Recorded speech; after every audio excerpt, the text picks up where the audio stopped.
Operation സിന്ദൂരിൽ കൊല്ലപ്പെട്ട 5 ഭീകരരുടെ വിശദാംശങ്ങൾ പുറത്തുവിട്ട് ഇന്ത്യ. ഏറ്റുമുട്ടലിൽ 2 സൈനികർ വീരമൃത്യു വരിച്ചു. നൌഷേരയിലെ ജനവാസ കേന്ദ്രങ്ങളിലും പാകിസ്ഥാൻ ഡ്രോൺ ആക്രമണം നടത്തി. കൂടുതൽ വിവരങ്ങളുമായി PS വിനയ ചേരുന്നു.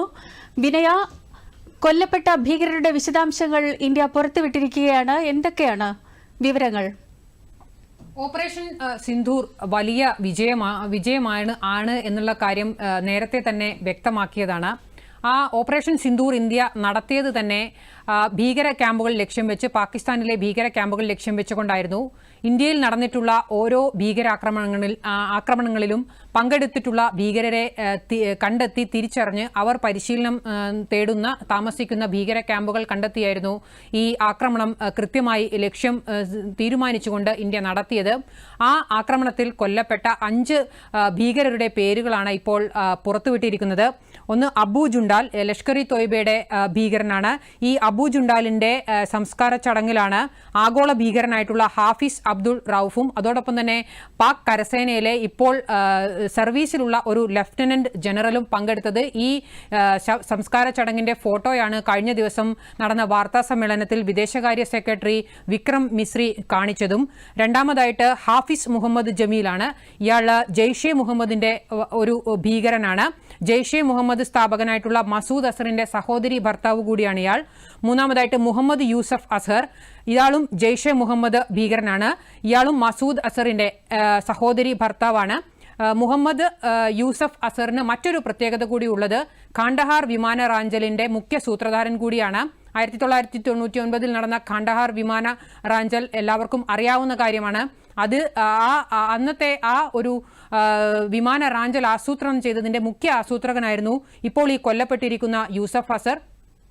നാലാമതായി ഖാലിദ്, ഇയാൾ ലഷ്കർ-ഇ തോയ്ബയുടെ ഭീകരനാണ്. ജമ്മു കശ്മീരിലെ നിരവധി ഭീകരാക്രമണങ്ങളിൽ പങ്കാളിത്തമുള്ള ആസൂത്രണവും പദ്ധതികളും എല്ലാം ചെയ്തിരിക്കുന്ന ആളുകൂടിയാണ്. മറ്റൊന്ന് അഞ്ചാമതായിട്ടുള്ളത് മുഹമ്മദ് ഹസൻ ഖാൻ, ഇയാളും ജെയ്ഷെ മുഹമ്മദിന്റെ ഭീകരനാണ്. പാക് അധീന കശ്മീരിലെ ജെയ്ഷെ മുഹമ്മദ് കമാൻഡർ അസ്ഗർ ഖാൻ കശ്മീരിയുടെ മകൻ കൂടിയാണ് ഈ കൊല്ലപ്പെട്ടിരിക്കുന്ന മുഹമ്മദ് ഹസൻ ഖാൻ. ഇങ്ങനെ 5 ഭീകരരുടെ പേരുകളാണ് ഇപ്പോൾ പ്രതിരോധ മന്ത്രാലയം പുറത്തുവിട്ടിരിക്കുന്നത്. ഓപ്പറേഷൻ സിന്ദൂർ വലിയ വിജയമായിരുന്നു എന്നുള്ള കാര്യത്തിൽ യാതൊരുവിധ സംശയവുമില്ല. ഇന്ത്യ ലക്ഷ്യം പൂർത്തീകരിച്ചിരിക്കുന്നുവെന്ന് ഇപ്പോൾ പുറത്തു വന്നിരിക്കുന്ന ഈ പേരുകളിൽ നിന്ന് കൂടി വ്യക്തമാവുന്നതാണ്. മറ്റൊന്ന്, അതിർത്തിയിൽ വലിയ തോതിലുള്ള ഒരു സംഘർഷാവസ്ഥ തുടരുകയാണ്.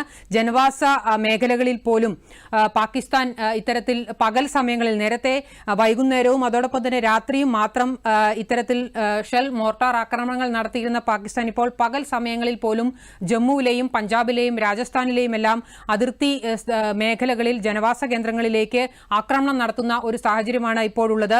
ഇതിൽ നമ്മുടെ 2 ധീര ജവാന്മാർക്ക് ഇന്ന് വീരമൃത്യു സംഭവിച്ചിട്ടുണ്ട്. ഒന്ന് സുബേദാർ മേജർ പവൻകുമാറാണ്. അദ്ദേഹം ഹിമാചൽ പ്രദേശ് സ്വദേശിയാണ്.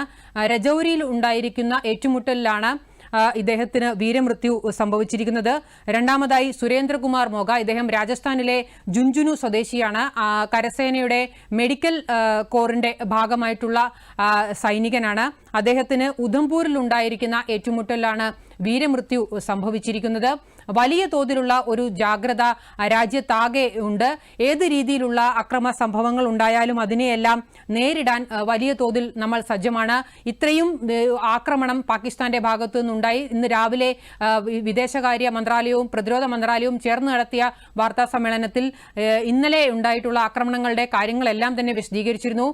ഹൈസ്പീഡ് ബാലിസ്റ്റിക് മിസൈലുകൾ ഉൾപ്പെടെ ഉപയോഗിച്ച് നമ്മുടെ സൈനിക വ്യോമ താവളങ്ങളെയെല്ലാം തന്നെ ലക്ഷ്യമിട്ട് പലതവണ ആക്രമണം നടത്താൻ പാകിസ്ഥാൻ ശ്രമിച്ചെങ്കിലും അതിനെയെല്ലാം തന്നെ പരാജയപ്പെടുത്താൻ ഇന്ത്യക്ക് കഴിഞ്ഞിട്ടുണ്ട്. മാത്രമല്ല, പാകിസ്ഥാന്റെ പ്രധാനപ്പെട്ട 4 വ്യോമത്താവളങ്ങളിൽ ഉൾപ്പെടെ ആക്രമിച്ചുകൊണ്ട് കനത്ത തിരിച്ചടി പാകിസ്ഥാൻ ഇന്ത്യ നൽകുകയും ചെയ്തിട്ടുണ്ട്.